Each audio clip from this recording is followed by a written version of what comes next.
ठीक है बच्चों, अब हम बात करते हैं जुनून नेट टेस्ट सेकंड वाले के सॉल्यूशन की। केमिस्ट्री का सॉल्यूशन करेंगे और हमारा बायोलॉजी का सॉल्यूशन हो गया। तो अब हम बात करेंगे बेटा केमिस्ट्री पेपर सॉल्यूशन टेस्ट 2 की बात करेंगे। ठीक है, सबसे फर्स्ट क्वेश्चन बेटा, ये पेपर जो होने वाला है हमारा atomic structure and some basic concept of chemistry का है। तो इसकी बात करते हैं। हमारे पास क्वेश्चन है, calculate the weight of iron which will be converted into its oxide Fe3O4 on action of 36 gram of steam. बेटा स्टीम की बात कर रहा है, हमें एक रिएक्शन दी हुई है आयरन 4H2O Fe3O4, उसके बाद में हाइड्रोजन ये दिया हुआ है। तो हमारे पास अगर मैं H2O की बात करूं बेटा, तो H2O के मोल्स की बात कर लो तो क्या होगा, 36 ग्राम वेट दिया हुआ है। 36 ग्राम अपॉन में कितना 18 इसका वेट होता है बेटा, ये कितना हो गया 2, इसके साथ में 16 जोड़ोगे तो ये कितना हो जाएगा 18। तो ये वाटर का क्या आ गया, मॉलिक्यूलर मास आ गया। अब आप देखो 30 ये कट हो गया, कितना आ गया बेटा 2 मोल। कितने मोल आ गया, 2 मोल आ गया। क्लियर है। अब आप एक बात बताओ, आयरन और 4H2O तो 3Fe है और 4H2 है, तो ये कितने रेशियो में बेटा 3:4 के रेशियो में है। तो हम इसको क्या करना है, हमको बताना क्या है, calculate the weight of iron बताना है। क्या बताना है बेटा, वेट ऑफ आयरन बताना है। तो हमारे पास देखो इधर यहां से हम क्या करेंगे, इसको वेट ऑफ आयरन निकालने के लिए क्या करना है, 2 × 3/4। क्या करना है बेटा 2 × 3/4। तो जब इसको करेंगे 2 × 3/4 तो ये 2 से कैंसिल हो गया, आ गया 2 और 2 3 ये ऐसे करके 1.5 आ गया। कितना आ गया बेटा 1.5 मोल। अब आपको क्या बताना है, calculate weight, weight of iron बताना है। क्या बताना है बेटा, आयरन का वेट, मतलब आपको वेट आयरन बताना है। तो ये कितना हो जाएगा, देखो हमारे पास आयरन का वेट बताओ कितना होता है 56 होता है बेटा, इनटू में कितना 1.5, कितना 1.5। तो अब इसको कैलकुलेट करो तो 56 1 5 और इसमें बेटा आपको क्या जोड़ना है 56, 1.5 जोड़ोगे तो 28 और जोड़ दो, इसमें कितना आ गया 8 से 14 और 5 2 7 1 8, 84 आ रहा है बेटा। कितना आ रहा है 84 ग्राम। और ये किसमें आएगा बेटा, ग्राम में। कहीं दिख रहा है आंसर आपको, 21 ग्राम खत्म हो गया, 42 ग्राम नहीं होगा, 63 ग्राम नहीं होगा, 84 ग्राम बेटा। ये आंसर जाएगा आपका 4। कौन सा आंसर जाएगा इसका 4 आंसर। क्लियर, समझ में आ गया। चलो नेक्स्ट क्वेश्चन पे बढ़ते हैं बेटा। Select the incorrect statement regarding Dalton's atomic theory. बेटा इनकरेक्ट स्टेटमेंट पूछ रहा है डाल्टन्स के against. Matter consist of individual atom, सही बात है। Atoms of given elements have identical properties. Compounds are formed when atoms of different element combine in a fix ratio, बिल्कुल सही बात है। तो बेटा पहली बात भी बिल्कुल सही हो गई, क्लियर है। दूसरी बात भी बेटा सही हो गई। तीसरी बात क्या कह रहा है, compounds of are formed when atoms of different elements combined in a fixed ratio, बिल्कुल सही बात है, फिक्स रेशियो में होता है बेटा। तीसरी बात भी क्या हो जाएगी, सही हो जाएगी। चौथी बात क्या है, एटम्स आर क्रिएटेड और destroyed in a chemical reaction, बेटा नॉर बी क्रिएटेड और नॉर बी डिस्ट्रॉय, क्लियर है।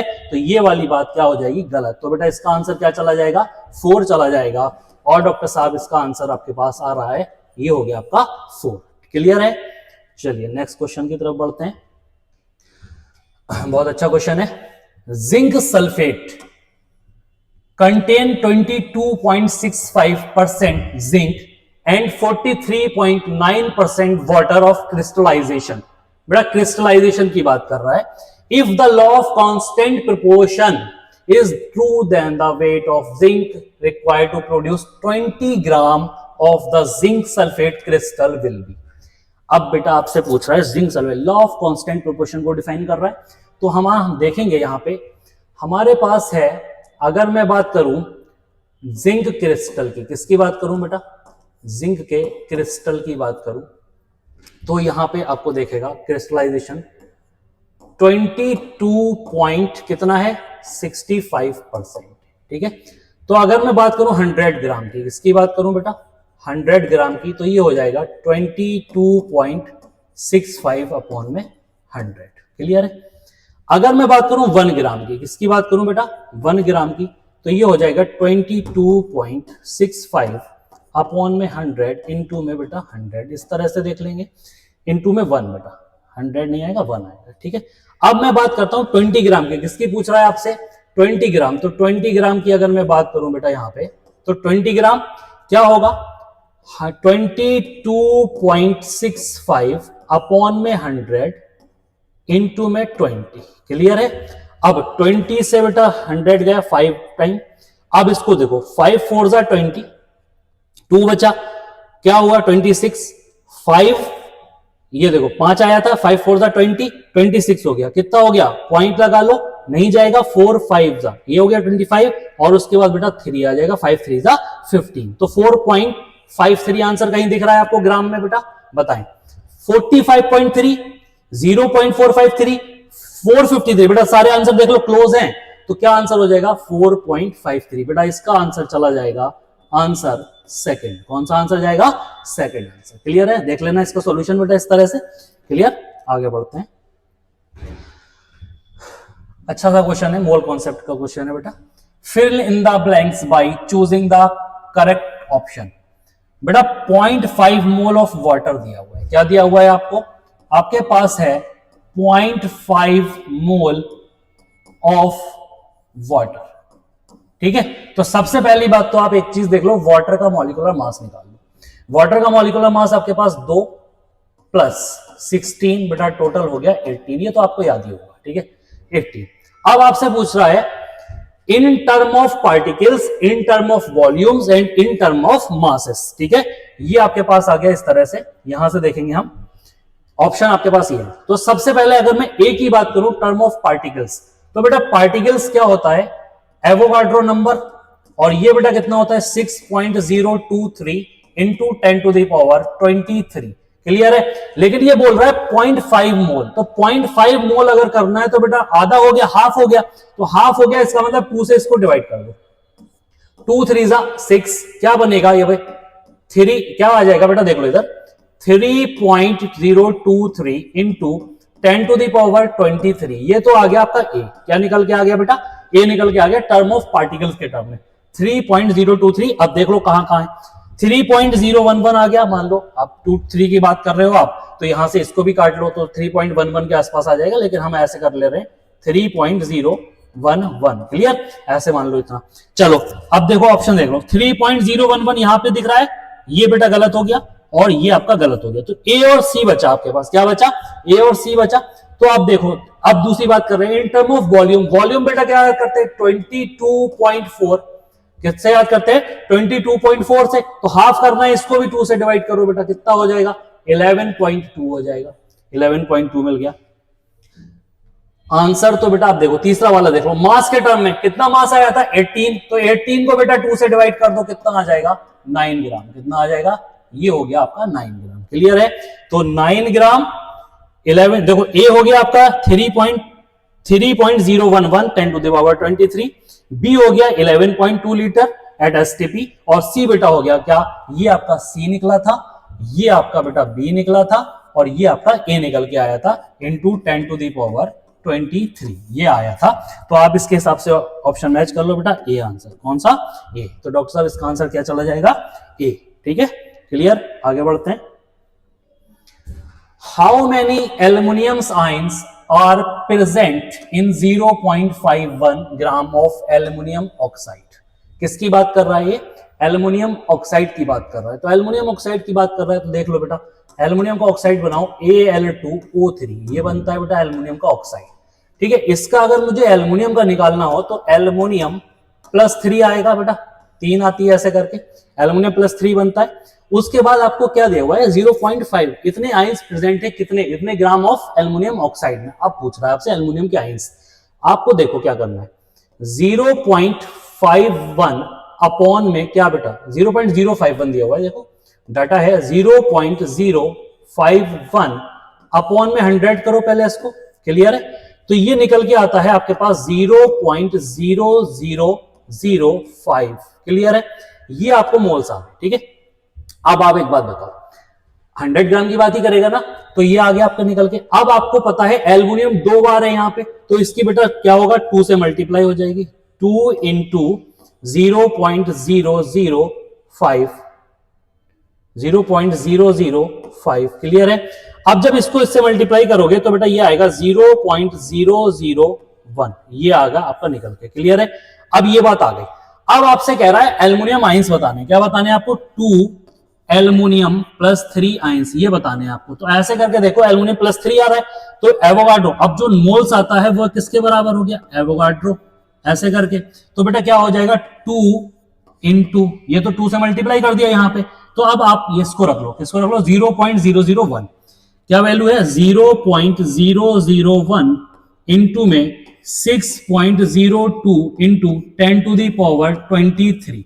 ठीक है? अब देखो 1 2 3 वैल्यू इधर आ गई, तो बेटा यहां से 3 वैल्यू कम कर दूं मैं, तो क्या आंसर आ रहा है? देखो 6.02 इंटू 10⁻20। बेटा 3 वैल्यू कम कर दी। ठीक है? ये आपका आंसर कहीं मैच कर रहा है तो देख लो।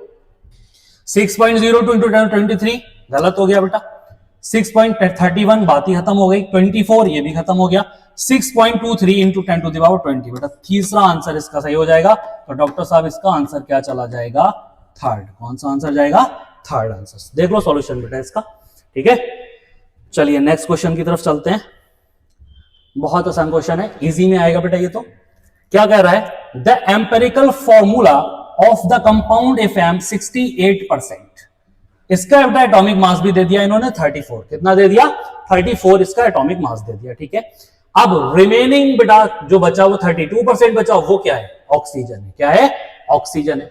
तो बेटा मेटल, मान लो कोई मेटल होगा, कुछ भी होगा वहां पे, उसका आपको 34 मास दे रखा है उन्होंने। ठीक है, चलो बनाते हैं मास। बेटा एम निकालते हैं। क्या निकालते हैं? मोल्स ऑफ, पहले निकाल लो मोल्स ऑफ एम। क्या निकाल लो?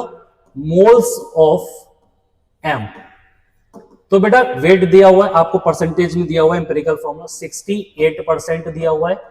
ठीक है, तो 68% आप हटा के क्या करो? सीधा सीधा 68/34 लिख दो। इसके मोल कट करोगे बेटा 2 आ गए। क्लियर?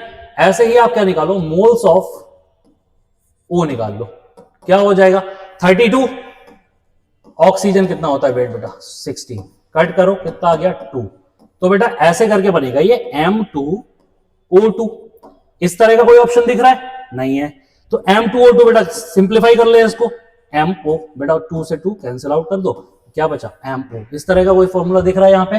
MO पहला ही बेटा, फर्स्ट आंसर चला जाएगा। तो आंसर क्या हो गया बेटा इसका? 1। ये आपका MO वाला आंसर। क्लियर? चलें ये सॉल्यूशन देख लो एक बार। 2 M2O2 बना, इसको कट कर दिया तो क्या बन गया? Simplify MO। आगे बढ़ते हैं। इस क्वेश्चन में बेटा क्या कह रहा है? देख लो, which of the following statements about a compound is are incorrect. Incorrect पूछ रहा है बेटा आपसे। तो पहला स्टेटमेंट है a molecule of a compound has atom of different element. सही बात है बेटा, कोई मॉलिक्यूल बनाओगे आप तो वो अलग अलग एटम से बनाते हो। ठीक है, अ कंपाउंड, ये बात क्या हो गई बेटा? सही हो गई। इनकरेक्ट पूछ रहा है ना? ठीक है, a compound can not be separated into constitute by element by physical method of separation. बेटा फिजिकल मेथड से इसको अलग नहीं किया जा सकता, इसको केमिकल प्रॉपर्टी से अलग किया जा सकता है, इवेपोरेट करके या इस करके इसको अलग नहीं किया जा सकता। ठीक है, तो ये वाली बात भी क्या हो गई बेटा? सही हो गई। A compound retain the physical property of its constituent element। बेटा बात ही गलत हो गई। रिटेन कहां रखता है? ये तो अलग अलग हो जाती है, खत्म हो जाती हैं। तो ये वाली बात क्या हो गई बेटा? गलत हो गई। The ratio of atoms of different element in a compound is fixed. हाँ बेटा, अलग अलग एटम में हर एक कंपाउंड का रेशियो जो होता है वो क्या होता है बेटा? फिक्स्ड होता है। तो इसका आंसर देखो, पहला सही है, दूसरा सही है और चौथा सही है। तो आंसर क्या जाएगा बेटा? इनकरेक्ट पूछा है, ओनली 3। कौन सा आंसर चला जाएगा? आंसर बेटा इसका हो जाएगा फर्स्ट। कौन सा आंसर हो जाएगा? फर्स्ट, मतलब ओनली 3 वाला। ठीक है, आगे बढ़े। बहुत अच्छा क्वेश्चन है। 2.76 gram of silver carbonate on being strongly heated yield as a residue पूछ रहा है बेटा। स्टोकियोमेट्रिक से होगा ये। किससे होगा? आपका स्टोकियोमेट्रिक से। ठीक है, तो स्टोकियोमेट्री यूज करते हैं। यहाँ पे देखो क्या होगा हमारे पास, पहले इसकी इक्वेशन लिख लेते हैं। Ag2CO3 बेटा क्या है? सिल्वर कार्बोनेट है। इसको जब आपने हीट कराया तो आपको क्या मिला? Ag मिला, उसके साथ में बेटा CO2 मिली और उसके साथ में आपको ऑक्सीजन मिली। ठीक है, अब देखो बैलेंस कर लो रिएक्शन को। पहले बैलेंस करने के लिए क्या करेंगे? यहाँ पे हम क्या करते हैं? Ag2 है, CO2 2 2 4, तो यहाँ पे बेटा 2 लगाएंगे। तो जब 2 लगाएंगे तो यहाँ पे बेटा 4 लगा देंगे। ठीक है, इस तरह से कंडीशन, ये बैलेंस इक्वेशन होगी। अब आप देखो इसका वेट आप निकालो, 108 होता है बेटा किसका, Ag का, तो Ag का वेट 108 है, तो Ag का वेट 108 इंटू 2 प्लस कार्बन बेटा 12 होता है प्लस ऑक्सीजन कितना 16, इसको जोड़ दो 48, टोटल करोगे बेटा 216 प्लस 12 प्लस 48 कितना हो गया ये बेटा, टोटल करने के बाद ये हो जाता है 276, कितना हो जाता है 276, ठीक है, ये वेट हो गया इसका। अब आगे बढ़ते हैं हम, क्या इधर 4 Ag, तो बेटा ये Ag का वेट कितना होता है पता है आपको, 108 होता है, इनसे तो कोई मतलब ही नहीं है, ये आपके जो है गैस बन गए वो खत्म हो जाते हैं, ठीक है। अब बात आती है इन दोनों की, क्या पूछ रहा है, रेजिड्यू कितना बचेगा। अब बात आ रही है 2.76 की, तो बेटा ऐसे कर लो, इसको देखो सॉल्व करते हैं यहाँ पे आके, आपके पास 4 इंटू 108 है अपॉन में 2 इंटू कितना 276 है बेटा, 276 कितने में पूछ रहा है, 2.76 में पूछ रहा है, कितने में पूछ रहा है बेटा, 2.76 में पूछ रहा है, ठीक है। तो अब देखो इसको सॉल्व करो, 2 1 जा 2, 2 2 जा 4, क्लियर है। अब देखो इसको पॉइंट हटाओ, नीचे 100 लगाएं, कोई प्रॉब्लम नहीं होगी, 276 से 276 गया खत्म। अब ये बचा आपका क्या, 216, 108 इंटू 2, 216 अपॉन में बेटा क्या 100, कट कर दो 2.16 आ जाएगा, क्या आ जाएगा 2.16 आंसर आ गया। देखो कहीं मिल रहा है 2.16, ये रहा बेटा पहला आंसर, ठीक है 2.16। तो इसका आंसर क्या जा रहा है बेटा, आंसर फर्स्ट, कौन सा आंसर है इसका, फर्स्ट आंसर है, ठीक है। नेक्स्ट पे बढ़ते हैं आगे, एक organic compound has an empirical formula CH2O, ये बेटा इसका फॉर्मूला दिया हुआ है, क्या दिया हुआ है आपको, एम्पिरिकल फॉर्मूला दिया है और वो है आपके पास CH2O।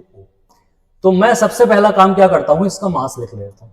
इसका मास होगा बेटा, मॉलिक्यूलर मास की बात अगर करी जाए तो मॉलिक्यूलर मास हो जाएगा बेटा इसका 12 प्लस 2 प्लस 16, तो 12 2 14 और 16 30, कितना हो गया बेटा 30, ये मास हो गया इसका, ठीक है। अब आपको क्या दिया हुआ है देखो आगे, इट्स वेपर डेंसिटी, बहुत आसान कर दिया क्वेश्चन को, 45 दे दिया, ठीक है। द मॉलिक्यूलर फॉर्मूला पूछ दिया, क्या पूछ लिया आपसे, मॉलिक्यूलर फॉर्मूला पूछ लिया, ठीक है। तो बेटा एक फॉर्मूला होता है मॉलिक्यूलर वेट, अगर निकालना है आपको तो बेटा एक लिखते हैं 2 इंटू वेपर डेंसिटी, क्या लिखते हैं बेटा हम 2 इंटू वेपर डेंसिटी, तो वेपर 2 हो गया, वेपर डेंसिटी 45 हो गया, टोटल बेटा कितना आ गया 90, कितना आ गया 90, क्लियर। यहां से मॉलिक्यूलर वेट आ गया 90। अब आपको क्या दिया हुआ था, उसका जो फॉर्मूला दिया है उसका बेटा कितना है 30, तो क्या होगा बताओ 90 बाई 30, तो ये कितना बचेगा, ये आएगा 3, कितना आएगा 3। अब ये मोल्स आ गए 3 आपके पास। अब आप क्या करो, फॉर्मूले में पुट कर दो। फॉर्मूला क्या है आपके पास, फॉर्मूला है CH2O, और इसको बेटा क्या करना है आपको 3 से मल्टीप्लाई कर देना है पूरे फॉर्मूले को, ठीक है।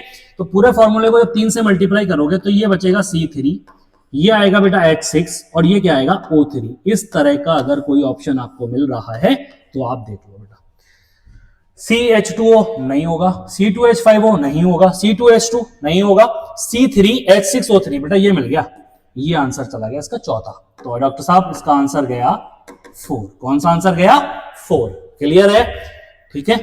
आगे बढ़ते हैं नेक्स्ट क्वेश्चन की तरफ, और नेक्स्ट क्वेश्चन है हमारे पास, the number of molecules in 16 gram of methane is. बहुत आसान क्वेश्चन है, सिंपली देख लो इसको, 16 ग्राम ऑफ मीथेन की बात कर रहा है। तो अगर मैं बात करूं मोल्स की, एन मीथेन की बात करूं तो क्या आएगा बताओ, wait upon molecular wait, wait upon molecular wait.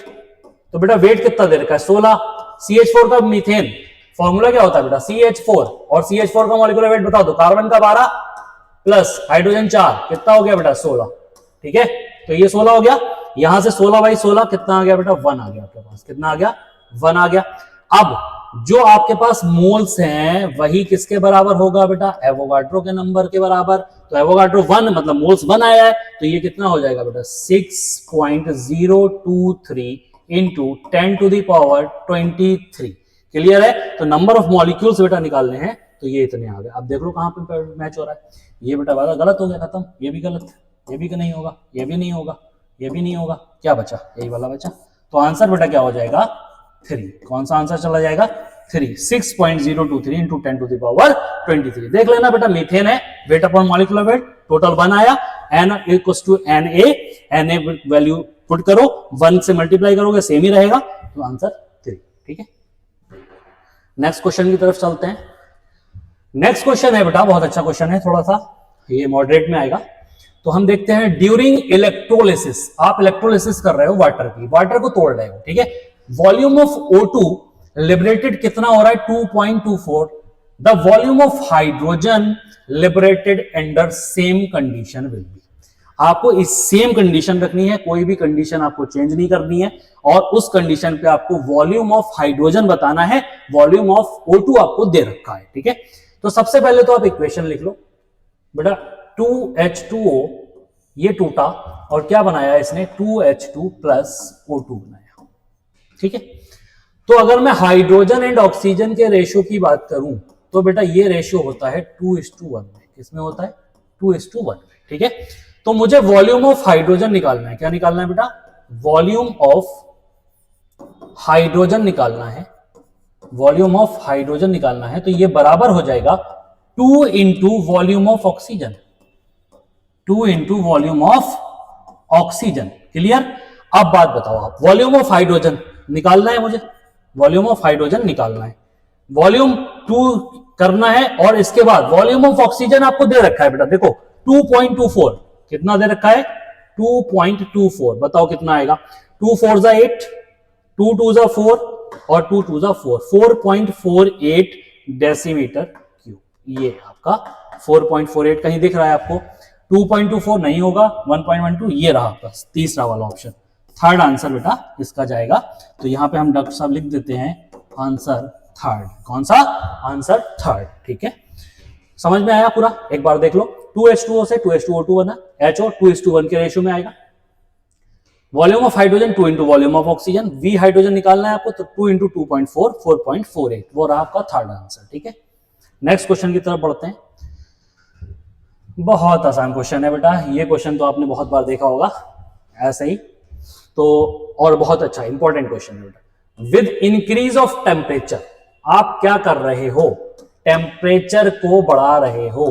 तो जब टेम्परेचर बढ़ाते हो तो किस पे फर्क पड़ता है, सिर्फ और सिर्फ बेटा मोलरिटी पे फर्क पड़ता है। किस पे फर्क पड़ता है, मोलरिटी पे फर्क पड़ता है, बाकी इनमें से किसी पे कोई मतलब नहीं। तो मोलरिटी भी नहीं होगा, weight of fraction of solute भी नहीं होगा, मोल फ्रैक्शन पे भी कोई फर्क नहीं बेटा, किस पे फर्क आएगा, मोलरिटी पे। तो इसका आंसर बेटा क्या चला जाएगा, आंसर 3। क्या गया, आंसर 3। नेक्स्ट क्वेश्चन की तरफ बढ़ते हैं।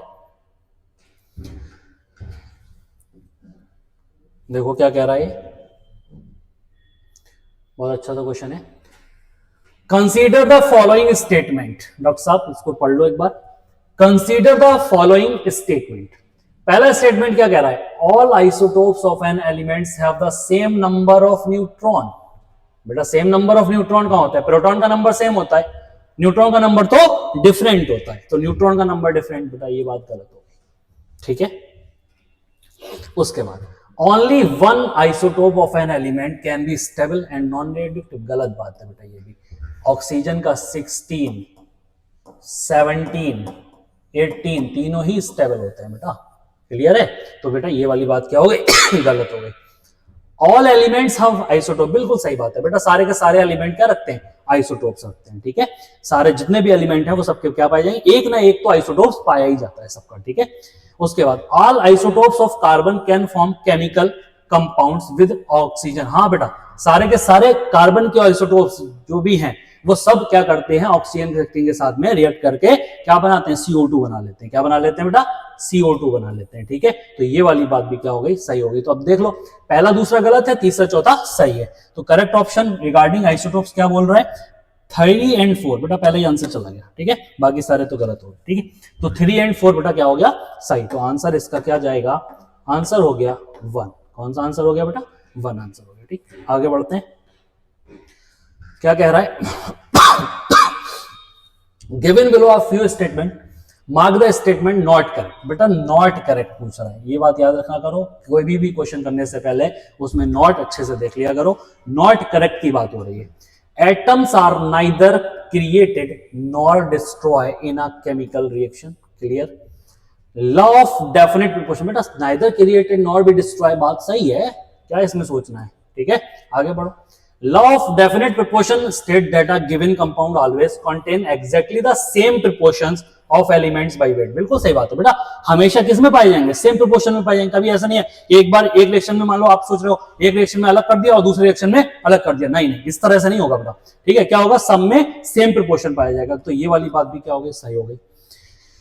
गैलोसेक law of chemical combination is valid for all substance, नहीं बेटा ये वाली बात गलत हो गई, ओनली गैसेस के लिए वैलिड है, किसके लिए वैलिड है बेटा, ओनली गैसेस के लिए वैलिड है, not a solid and liquid, बेटा लिक्विड के लिए तो ये वैलिड ही नहीं है, सॉलिड और लिक्विड के लिए वैलिड नहीं है, तो सिर्फ और सिर्फ किसके लिए वैलिड है, गैस के लिए वैलिड है, तो ये वाली बात हो गई बेटा क्या, गलत। A pure compound has always a fixed proportion, बिल्कुल सही बात है, बिल्कुल फिक्स, ये भी बात सही है, तो आंसर क्या जाएगा इसका बेटा, नॉट करेक्ट पूछा था, थर्ड आंसर हो जाएगा, क्या हो जाएगा, थर्ड, बेटा गलत बात पूछ रहा है तो आंसर क्या हो गया इसका, थर्ड, ठीक है, चलिए आगे बढ़ते हैं। असर्शन और रीजन की बात कर रहा है, असर्शन कह रहा है 1 mole of NaCl contains 6.023 into 10 to the power 23 molecules of sodium chloride, बेटा NaCl में एक मोल NaCl में कंटेन कर रहा है इतने मॉलिक्यूल, सही बात। अगली बात 58.5 gram of NaCl also contains 6.023 into 10 to the molecule of NaCl, बेटा दोनों ही बातें सही हैं, बिल्कुल दोनों बात, लेकिन ये उसको एक्सप्लेन क्या कर रहा है, 1 मोल की 18 वेट दे दिया उसने, तो ये नंबर ऑफ मॉलिक्यूल्स की बात कर रहा है या एवोगाड्रो नंबर की बात कर रहा है, तो बेटा सही एक्सप्लेनेशन तो नहीं दे रहा है, ठीक है, ये तो both assertion and reason true and reason is correct explanation, नहीं, if both assertion and reason are true but reason is not the correct explanation of assertion, तो बेटा इसका आंसर क्या चला जाएगा, सेकंड चला जाएगा, कौन सा आंसर जाएगा बेटा इसका, आंसर सेकंड, ठीक है, आगे बढ़ते हैं। What is the correct orbital designation of an electron with the quantum number n equals to 4, l equals to 3, ठीक है, m मैग्नेटिक दिया है -2 और स्पिन दिया है बेटा हाफ, ठीक है, तो बेटा n 4 है, n है 4 मतलब 4 हो गया ये, l की वैल्यू 3, तो l की वैल्यू 3 बेटा किसके लिए आती है, देखो s के लिए 0, p के लिए बेटा होती है 1, D के लिए बेटा होती है 2 और F के लिए होती है 3, क्या होती है 3, तो 3 वैल्यू किसके लिए आ रही है, F के लिए, और N 4 है तो बेटा ये 4F होगा, क्या होगा 4F ऑर्बिटल होगा, ठीक है, तो 4F ऑर्बिटल देख लो 3s 5p 6s, बेटा बहुत आसान क्वेश्चन था ये, 4F, ये चला जाएगा आंसर इसका B, क्या आंसर हो जाएगा बेटा, सेकंड, मतलब दूसरा आंसर हो जाएगा, ठीक, आगे बढ़ो, क्या कह रहा है, the electronic configuration of an element is, बेटा अगला क्वेश्चन है इलेक्ट्रॉनिक कॉन्फ़िगरेशन दिया हुआ है आपसे, क्या क्या दिया है, 1s2 2s2 2p6, एक कॉन्फ़िगरेशन है वो है आपके पास 1s2 2s2 2p6, उसके बाद क्या है बेटा 3s2, फिर क्या है 3p6, फिर उसके बाद बेटा दिया हुआ है 3d5 और फिर क्या दिया हुआ है 4s1, बेटा 4s1 दिया हुआ है, ठीक है, तो ये नॉर्मल क्या है, अब ये 4s1 दिया हुआ है आपको, तो आपसे पूछ रहा है रिप्रेजेंट, ये क्या रिप्रेजेंट कर रहा है, एक्साइटेड स्टेट, बेटा एक्साइटेड स्टेट करता तो इलेक्ट्रॉन बाहर चला जाता, ठीक है, कैटायनिक फॉर्म भी नहीं है और एनायनिक फॉर्म भी नहीं है, तो एक्साइटेड स्टेट भी नहीं होगा, कैटायनिक फॉर्म भी नहीं होगा, बेटा ये तो ग्राउंड स्टेट में है ना, ऐसे करके देख लो ना इसको, ये किस में मिलेगा आपको, ग्राउंड स्टेट में, क्यों, स्टेबल बनाना चाहता है, क्या होना चाहता है, स्टेबल, स्टेबल कैसे होगा, ये हाफ फील्ड हो गया, कैसा हो गया बेटा, हाफ फील्ड हो गया, तो इस वजह से क्या हो जाता है, स्टेबल हो जाता है, थोड़ा नॉर्मल फील्ड से स्टेबिलिटी बताता है, ठीक है, तो क्या आंसर जाएगा, ग्राउंड स्टेट, क्या चला जाएगा बेटा, ग्राउंड स्टेट, तो 107 का बेटा आंसर हो जाएगा क्या, सेकंड, क्या डॉक्टर साहब, सेकंड, ठीक है, आगे बढ़ते हैं।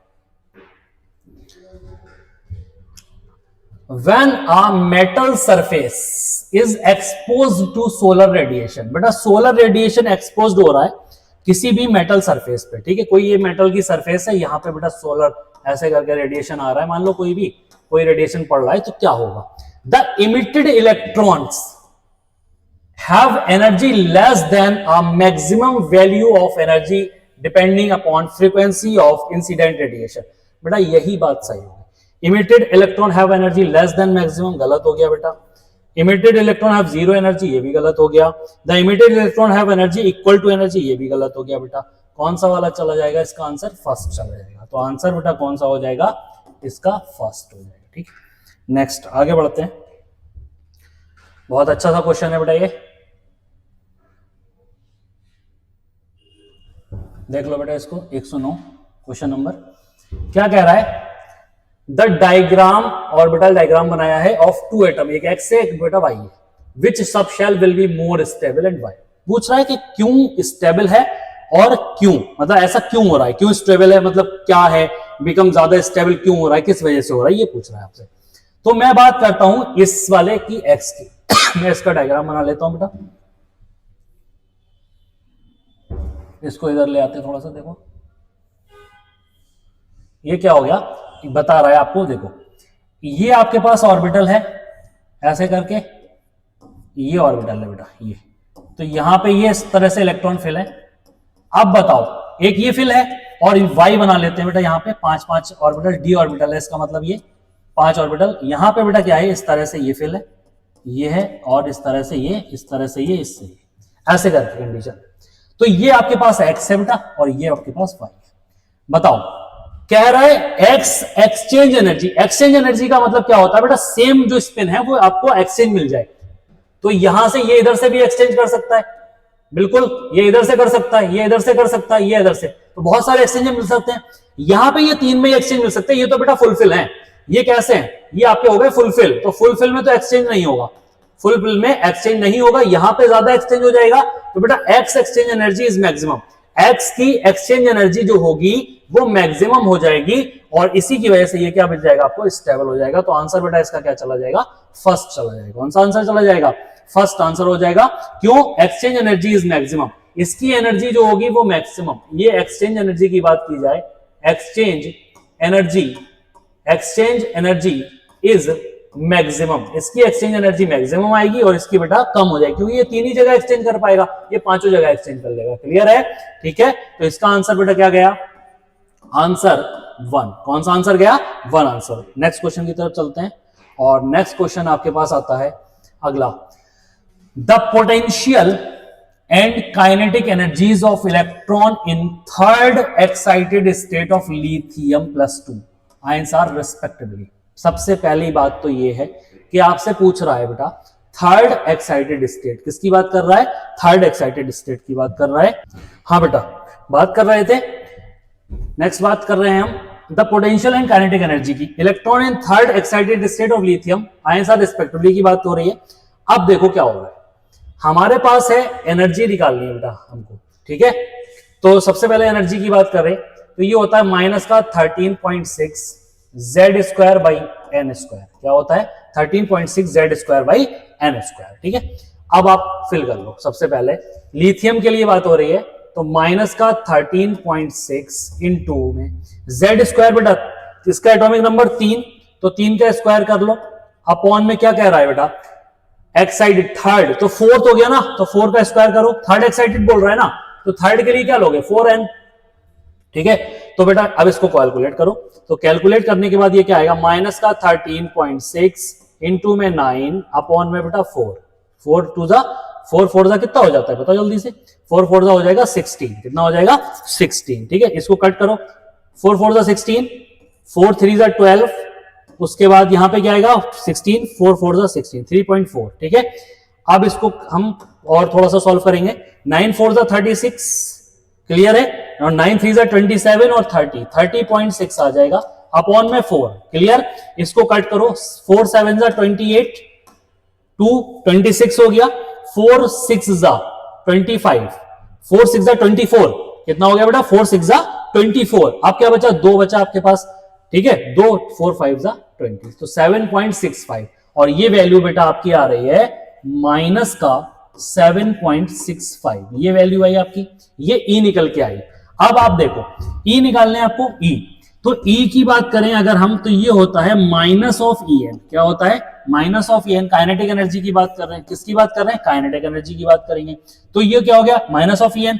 अब आपके पास माइनस और वैल्यू कितनी आई? माइनस ऑफ 7.65, तो ये कितना हो जाएगा बेटा? प्लस का 7.65, कितना हो गया प्लस का 7.65, प्लस का 7.65। अगर देखना है आपको 7.65 7.5 रखा हुआ है तो आपके पास ये 7.5 है, यहाँ पे बेटा 65 होगा, ठीक है, यहाँ पे 65 कर लेंगे आप, ठीक है।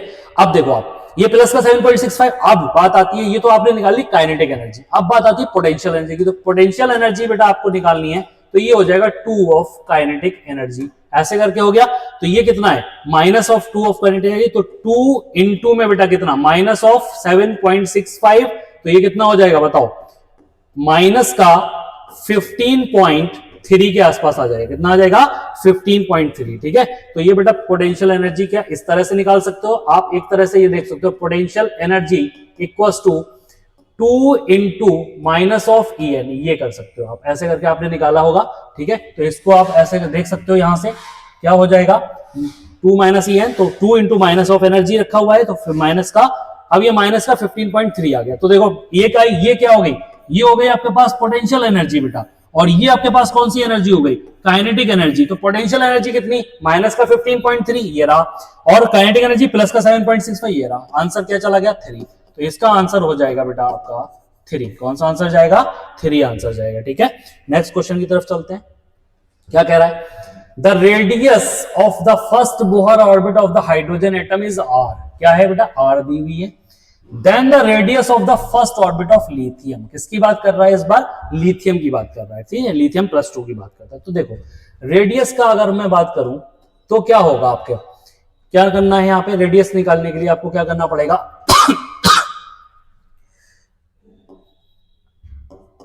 n square a not by z, ये कर लो, क्लियर है। ऐसे ही ये हो गई रेडियस ऑफ हाइड्रोजन, क्लियर। ऐसे ही अब रेडियस ऑफ हाइड्रोजन पहले निकाल लो, n स्क्वायर बेटा क्या पूछ रहा है फर्स्ट बोहर ऑर्बिट, 1 का स्क्वायर बोल दो, इनटू में a नॉट अपॉन में क्या हाइड्रोजन 1, तो ये बेटा 1 1 खत्म हो गया, बचा क्या a नॉट बचा, क्या बचा बेटा a नॉट। ऐसे ही मुझे क्या निकालनी है रेडियस ऑफ लिथियम निकालनी है, क्या निकालनी है बेटा लिथियम। तो यहां क्या करूंगा मैं, इसके लिए क्या कह रहा है, ये भी फर्स्ट ऑर्बिट के लिए बोल रहा है, तो 1 का स्क्वायर a नॉट अपॉन में बेटा क्या 3 का स्क्वायर होगा, z करना है ना, तो 3 का स्क्वायर थोड़ी करोगे, ये तो z ही है ना सिर्फ, ये क्या है सिर्फ और सिर्फ z, तो z बेटा कितना रख दोगे 3, तो कितना आ जाएगा ये a नॉट बाई 3, क्या आ गया a not by 3, a not से a नॉट कैंसिल हो गया। तो अगर मैं रेडियस के टर्म में बात करूं, इनका जो क्या निकालना है, radius of first Bohr orbit of the hydrogen atom is r दी हुई है, the radius of the first orbit of lithium की निकालना है, तो ये r दी हुई है ना, a नॉट r के बराबर दी है, तो ये क्या हो जाएगा बेटा r बाई 3 हो जाएगा कि नहीं हो जाएगा, हाँ या ना। Radius of first orbit of lithium किसकी हो गई है, radius of first orbit of lithium +2 कितनी हो जाएगी बेटा r बाई 3, तो आंसर क्या चला जाएगा r बाई 3, ये आंसर हो गया इसका सेकंड, आंसर 2। फिर से देख लो एक बार, n square a upon z, 1 square a not, इधर ये दी हुई थी बेटा r के बराबर, किसके बराबर दी हुई थी r, तो ये a नॉट से a नॉट कैंसिल, r के बराबर, तो r बाई 3 हो गई, क्या हो गई r बाई 3 आ गया इसका आंसर। नेक्स्ट अगले बोलते हैं, आगे दिया हुआ है आपको मैच द कॉलम, क्या करना है बेटा मैच द कॉलम, और मैच द कॉलम में आपको क्या करना है, इधर से देखो ऐसे, यहां से आंसर आएगा आपका मैच लिस्ट विद लिस्ट 2, मतलब लिस्ट 1 को लिस्ट 2 से कंपेयर करना है, लिस्ट 1 में दिया हुआ है क्वांटम नंबर और इधर इंफॉर्मेशन प्रोवाइडेड है। ये बेटा होती है मैग्नेटिक, ठीक है, और ये होती है बेटा स्पिन, ये होती है एजीमुथल और ये होती है प्रिंसिपल, ठीक है। तो मैग्नेटिक जो बताता है वो बताता है ओरिएंटेशन ऑफ ऑर्बिटल, क्या बताता है बेटा ओरिएंटेशन ऑफ ऑर्बिटल बताता है, तो ए का चला जाएगा 3, क्लियर है। अब देखो बी वाला स्पिन बताएगा स्पिन को, तो ओरिएंटेशन ऑफ स्पिन बेटा बी का चला गया चौथा, ठीक है। उसके बाद सी जो एल है एक्जीमुथल, ये बेटा बताता है शेप को, किसको बताता है शेप को बताता है, और जो प्रिंसिपल है वो आपको साइज बताता है, ठीक है। तो आप देख लो ए का तीसरा बेटा, ए का तीसरा ये वाला खत्म हो गया, ये वाला खत्म देखो क्वेश्चन करने की अप्रोच देख लो, क्वेश्चन करने की अप्रोच बेटा क्या होती है, ए और इस तरह से भी कर सकते हो आप, एलिमिनेट कर दो, तो ए ये खत्म हो गया। अब ए का तीसरा बी का चौथा 2 में है, ठीक है। सी देख लो, सी का पहला शेप ऑफ ऑर्बिटल, सी का पहला बेटा यहां दिख रहा है आपको, ठीक है, और डी का बेटा क्या हो जाएगा दूसरा, ये हो जाएगा, तो आंसर इसका क्या चला जाएगा बी चला जाएगा डॉक्टर साहब। तो आंसर हो गया हमारे पास इसका सेकंड। क्लियर है? तो जो हमारे पास ये मैग्नेटिक था, ये ओरिएंटेशन ऑफ ऑर्बिटल बता रहा था, स्पिन जो था वो ओरिएंटेशन ऑफ स्पिन बता रहा था, एल जो था वो शेप ऑफ ऑर्बिटल बता रहा था, और एन जो था वो साइज ऑफ ऑर्बिटल बता रहा था। ठीक है, नेक्स्ट क्वेश्चन की तरफ बढ़ते हैं। Which one of the following not the, बेटा फिर से नॉट आ गया देखो, not the character of Planck quantum theory of radiation. ठीक है, प्लांक क्वांटम थ्योरी की बात कर रहा है। क्या हो रहा है? The energy is not absorbed, energy is not absorbed or emitted in whole number or multiple of quantum. Radiation is associated with energy. Radiation energy is not emitted, absorbed continuously but in the form of a small packet called quanta. सही बात है। This magnitude of energy associated with a quanta is proportional to the frequency. सही बात है बेटा। तो कौन कौन सी बात सही होगी? देखो ये वाली बात बिल्कुल सही है, थर्ड वाली, फोर्थ वाली बात भी बिल्कुल सही है। ठीक है, क्या कह रहा है? रेडिएशन एसोसिएटेड, सही बात है बेटा। The energy is not absorbed, emitted और whole number, बेटा इस ये वाली बात क्या होगी? गलत हो गई। तो फर्स्ट आंसर इसका चला जाएगा। ठीक है, आंसर क्या हो गया इसका? आंसर हो गया बेटा पहला। कौन सा आंसर हो गया? पहला। ठीक है, आगे बढ़ते हैं। In given atoms, no two electrons can have the same value for all the four quantum numbers. This is called. सही बात है बेटा, पढ़ लो, देख लो।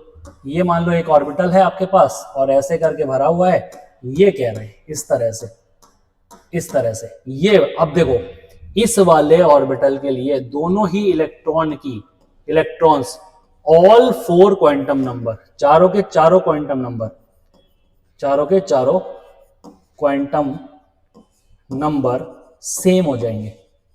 क्या हो जाएंगे बेटा? सेम। तो ये किसको बता रहा है? ये बता रहा है पाउलीज एक्सक्लूजन प्रिंसिपल। किसको बता रहा है?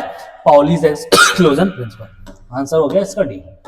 क्या आंसर हो गया बेटा? 4। किसने कहा था ये बात? पॉली ने बोली थी। ठीक है, क्या बोला था? कि कोई भी ऐसा वाला एलिमेंट हो जिसके पास 2 इलेक्ट्रॉन है, no 2 electron can have the same value for all the 4 quantum number. चारों क्वांटम नंबर सेम नहीं हो सकते। किसने बोला? Pauli exclusion principle. ठीक, आगे बढ़ते हैं।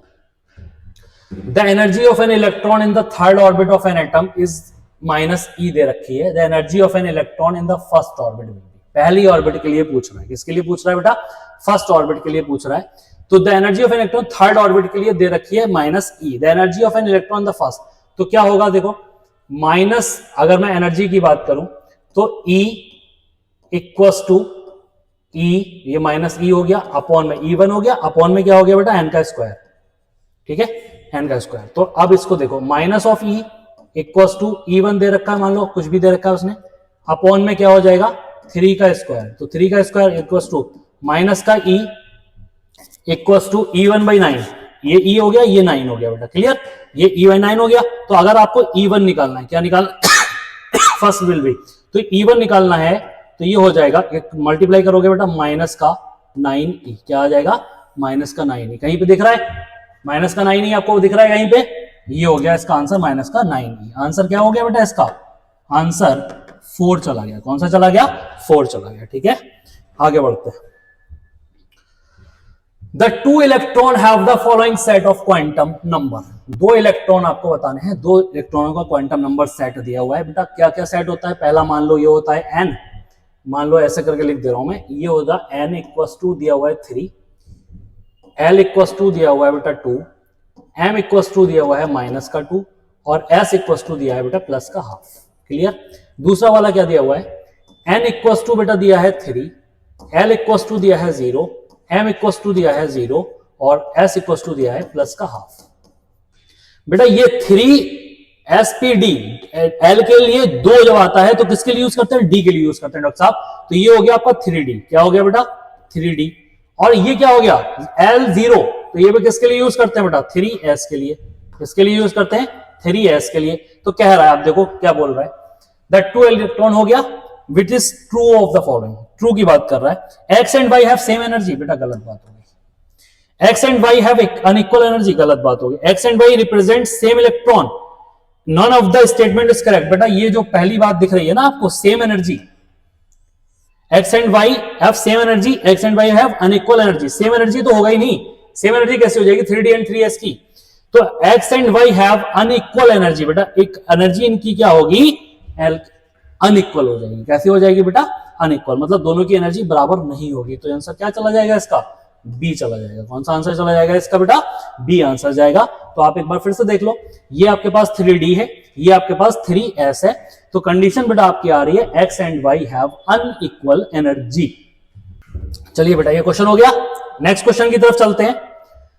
The total spin resulting from D7 configuration is, D7 बोल रहा है बेटा, तो D7 में आपको पता है d ऑर्बिटल ऐसे बना लो, इसमें 5 ऐसे करके बनाओ, ये हो गया 4 और ये 5। आपके पास 7 इलेक्ट्रॉन फिल करने हैं। पहला इलेक्ट्रॉन, दूसरा, तीसरा, चौथा, पांचवा, छठा, सातवां। आपने बेटा ये वाले कंपाउंड तो क्या कर दिए? फुलफिल कर दिए। ठीक है, टोटल स्पिन बोल रहा है, तो 3 बेटा ये वाली हो गई और ये 2 फुलफिल वाली अपोजिट वाली हो गई। तो बेटा क्या करोगे? 3/2 क्या आएगा? 3/2 आंसर आ जाएगा इसका। 5/2 नहीं, 5 नहीं करना है आपको, आपको जितना अनपेयर वाला बच्चा है और जितनी अपोजिट स्पिन है उसके हिसाब से लगाना है। तो क्या हो जाएगा बेटा? 3/2 आंसर आ जाएगा इसका। आंसर चला जाएगा 4। कौन सा आंसर जाएगा इसका? 4 आंसर चला जाएगा। ठीक है, नेक्स्ट क्वेश्चन की तरफ बढ़ते हैं। क्या बोल रहा है? Cathode rays and canal rays produced in a certain discharge tube are deflected in the same direction if a. Same direction में क्यों डिफ्लेक्ट हो रही हैं ये बोल रहा है। तो इसका बेटा सबसे मेन रीजन क्या है? मैग्नेटिक फील्ड जो है वो नॉर्मली अप्लाइड हो रहा है, टेंजेंटली नहीं होगा। इलेक्ट्रिक फील्ड नई बात, इलेक्ट्रिक फील्ड बात खत्म। कौन सी वाली बात हो जाएगी? मैग्नेटिक फील्ड बेटा, मैग्नेटिक फील्ड अप्लाइड नॉर्मली, ऐसे करके याद रखेंगे इसको। तो इसका आंसर बेटा क्या जाएगा? आंसर 1। कौन सा आंसर हो जाएगा? 1 आंसर हो जाएगा। ठीक है, नेक्स्ट क्वेश्चन की तरफ बढ़े। बहुत अच्छा सा क्वेश्चन है ये। The difference between the wave numbers of first line of Balmer series, बेटा Balmer series की बात कर रहा है, तो इसके लिए आप देख लो, Balmer के लिए n1 की वैल्यू क्या होगी? 2 होगी, और n2 की वैल्यू क्या होगी? 3 होगी। ऐसे करके देख लेंगे। ठीक है, और लास्ट लाइन बेटा, लास्ट लाइन की बात याद रखो, कभी भी लास्ट लाइन आती है तो इनफाइनाइट होता है। क्या होता है? इनफाइनाइट होता है। पास्चन के लिए बेटा n1 की वैल्यू क्या हो जाएगी? 3 हो जाएगी। कितनी हो जाएगी? 3 हो जाएगी। अब इसको फॉर्मूले में पुट कर दो। वेव नंबर ऑफ वार्मर का निकाल लो पहले। वेव नंबर ऑफ वार्मर क्या होगा? R H Rydberg constant Z square upon में 1/n1 square minus 1/n2 square. ये फॉर्मूला रख दो बेटा, इसको पुट करो। क्या पूछ रहा है? किसके लिए कह रहा है? First line of warmer series and last line of Li+2। तो सब जगह वही है बेटा, इधर आ जाओ। आर एच ले लो, यहां पे 3 का स्क्वायर आ गया, यहां पे बेटा 1 किसका? 2 का स्क्वायर 4 होगा, सीधे सीधे डायरेक्ट पुट कर रहे हैं। 3 का स्क्वायर क्या हो जाएगा? 9 हो जाएगा। क्लियर? तो ये हो गया 9r, इसको 9r मान लें ऐसे करके, कोई दिक्कत नहीं? दिक्कत होगी। इसको सॉल्व कर लो, 36 एलसीएम हो गया, 4 9 जा और 9 4 जा। क्लियर हो गया? आगे बढ़ो, इसको और सॉल्व करते हैं थोड़ा सा। 9r उसके बाद ये कितना? 5/36 बचेगा, 5/36। ये क्या हो गया? 9 4 जा 36, तो ये हो गया 5r/4। ये आ गया बेटा किसका? 5r/4 वार्मर की। ठीक, अब आपके पास ये वार्मर की आ गई। अब आपको किसके निकालनी है बेटा? पास्चन के निकालने हैं। किसकी? पास्चन की। यहां निकालते हैं पास्चन। तो बेटा आर ऐसे ही रहने दू, सेम, कोई दिक्कत नहीं है। अब मैं डायरेक्ट पुट कर रहा हूं, 3 का स्क्वायर, ये 9 हो गया बेटा, अपॉन में 1 का 3। अब पहली लाइन 3 है ना, तो 3 का स्क्वायर बेटा क्या हो जाएगा? 9। क्या हो गया? 9 हो गया। माइनस में कुछ करना ही नहीं है, क्योंकि क्या हो गया? इनफाइनाइट 1/∞ 0 हो जाएगा। तो बेटा क्या हो जाएगा? 9 से 9 कैंसिल आउट, तो v पास्चन बेटा कितना आया आपका? आया r। कितना आया? r। अब आपको निकालना फाइनल। क्या निकालना है? फाइनल। तो 5r अपॉन में 4 माइनस का r। ठीक है, तो क्या हो गया बताओ? 4 एलसीएम आ गया, यहां पे क्या बचा? यहां पे 5 बचा, और यहां पे क्या आ गया? 4r। तो 4r इक्वल टू क्या हो जाएगा बताओ जल्दी से? r/4 आ गया क्या? नहीं आ गया? ये बेटा आपको फाइनल मिल गया। ठीक है, तो डिफरेंस बिटवीन, जो डिफरेंस आया वो क्या आया बेटा? r/4। r/4 कहीं दिख रहा है? ये ना, आंसर 4। कौन सा आंसर चला जाएगा इसका बेटा? 4। ठीक है, नेक्स्ट क्वेश्चन देख लो, एक बार सॉल्यूशन देख लो। नेक्स्ट क्वेश्चन है आंसर 4, ये हो गया। अब इसका r/4 आपको आंसर मिल गया। ये डिफरेंस आया, क्या निकल के आया बेटा? डिफरेंस। नेक्स्ट क्वेश्चन की तरफ बढ़ते हैं, और नेक्स्ट क्वेश्चन है आपके पास, for which of the following electron distribution in ground state Hund's rule is violated. ठीक है, ऐसा कौन सा रूल है, मतलब इस सारे चारों जो डायग्राम बने हुए हैं इनमें कौन सा ऐसा है जो हुंड रूल को वायलेटेड कर रहा है। बेटा देखो नॉर्मली सम आ गया, ये इस तरह से हो गया, ये भी सही है, ठीक है, ये वाला भी सही है। क्या हो रहा है, ये वाला देखो एक में दोनों भर दिए, यहां क्या करा, एक में ही दोनों फिल कर दिए। ये पहले 1 1 करके फिल करना था, ये ऐसे करके फिल करने थे, ऐसे करके, फिर यहां 3 थे तो ऐसे करके आना था, लेकिन ये क्या कर दिया इन्होंने इस तरह से। तो बेटा ये आंसर क्या चला गया इसका, थर्ड। तो कौन सा आंसर गया इसका बेटा, आंसर 3, थर्ड आंसर। ठीक है, नेक्स्ट क्वेश्चन की तरफ चलते हैं, और नेक्स्ट क्वेश्चन है आपके पास, हाँ बेटा नेक्स्ट क्वेश्चन की तरफ चलते हैं। विच of the following is true, which of the following is true. कह रहा है the half filled and fully filled electronic configuration are less stable than the other configuration having the same number of electron। कह रहा है half filled और fully filled configuration less stable। बेटा गलत हो गया, यही बात खत्म हो गई। क्यों, क्योंकि जो fully filled होता है और half filled होता है वो ज्यादा स्टेबल होता है नॉर्मल से। ठीक है, the symbol s for the orbital having l equals to 0, बात सही है, has its origin from the term spherical symmetrical। गलत बात हो गई बेटा, ये एस जो है वो स्फेरिकल सिमेट्रिकल थोड़ी बता रहा है तुम्हें, ये जनरली क्या बता रहा है, स्फेरिकल के बारे में बात ही नहीं कर रहा है। ठीक है, तो ये आपको यहां से कंफर्म बात गलत है। अगली बात, the increasing order for the value of E by M for electron, proton, neutron and alpha particle is, neutron की सबसे कम, अल्फा, फिर प्रोटॉन, फिर इलेक्ट्रॉन। बेटा देख लो क्या हो रहा है, अगर मैं न्यूट्रॉन की बात करूं तो ये 0 चार्ज है बेटा इस पे, तो मतलब इसका क्या होगा, ई बाई एम क्या हो जाएगा, ये 0 हो जाएगा। क्लियर है। अगर मैं अल्फा की बात करूं, किसकी बात करूं, अल्फा की बात करूं, तो अल्फा पे बेटा +2, तो +2, अब हीलियम की तरह है तो बेटा 4, तो 4/2 मतलब हो जाएगा इसका, क्या हो जाएगा, 2 हो जाएगा। ठीक है, मतलब +1 की तरह 2 आ गया। प्रोटॉन पे बेटा क्या होगा, प्रोटॉन का जनरली चार्ज देख लो। उसके बाद बेटा इलेक्ट्रॉन पे, इलेक्ट्रॉन पे इस तरह से हो जाएगा, तो आपको यहां से क्या देखना होगा जनरली, बताओ, सबसे कम होगा न्यूट्रॉन पे बेटा, उसके बाद बेटा किस पे होगा, अल्फा पे, किस पे, अल्फा पे, फिर उससे ज्यादा प्रोटॉन पे, और फिर उससे ज्यादा बेटा किस पे हो जाएगा, इलेक्ट्रॉन पे। तो जो ऑर्डर लिखा हुआ है न्यूट्रॉन, अल्फा, प्रोटॉन, फिर इलेक्ट्रॉन, तो बेटा ये सबसे मैक्सिमम, ये वाली बात सही है। The energy of photon having wavelength 800 larger than having 400, नहीं बेटा ये इनवर्सली रिलेशन होता है। कैसा रिलेशन होता है, इनवर्स। तो जो 800 होगा उसकी जो एनर्जी होगी वो कम होगी, और 400 वाले की एनर्जी डबल हो जाएगी। क्या हो जाएगी, डबल हो जाएगी। तो ये वाली बात भी क्या हो गई, गलत हो गई, ये वाली बात बेटा एकदम सही है। तो इसका आंसर थर्ड चला गया। कौन सा चला गया, आंसर बेटा हो गया इसका थर्ड। कौन सा, थर्ड। सबसे कम न्यूट्रॉन, फिर बेटा कौन आएगा, अल्फा, फिर कौन आएगा आपका प्रोटॉन, और फिर कौन आएगा, इलेक्ट्रॉन। ये बेटा आंसर हो जाएगा इसका। ठीक है, नेक्स्ट क्वेश्चन की तरफ बढ़ते हैं, और नेक्स्ट क्वेश्चन है आपका, the wavelength of a charge particle the square root of the potential difference through which it is accelerated.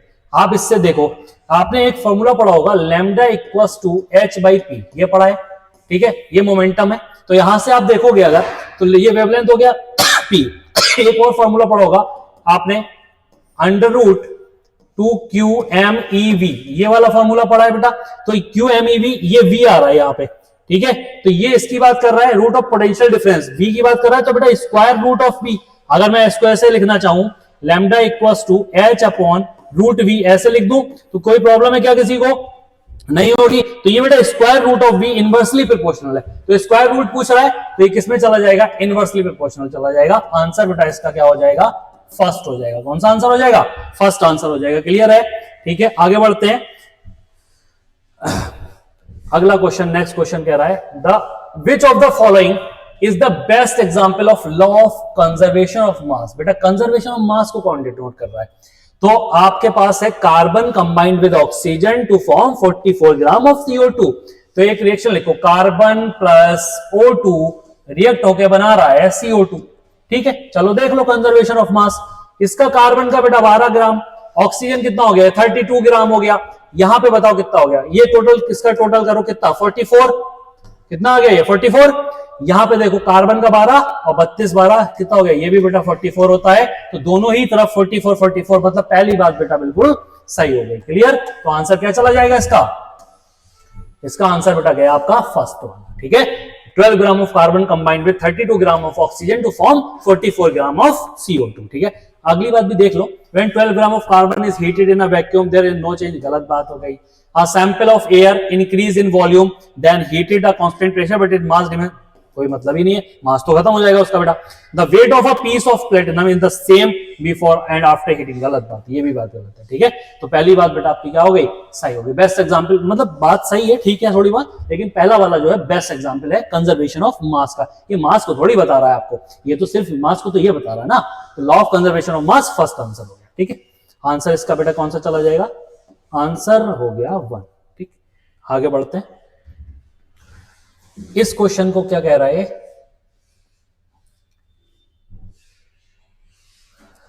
16 gram of CH4, अभी जस्ट निकाल के आए हो आप लोग। 16 ग्राम CH4 बेटा कॉलम मैच करना है।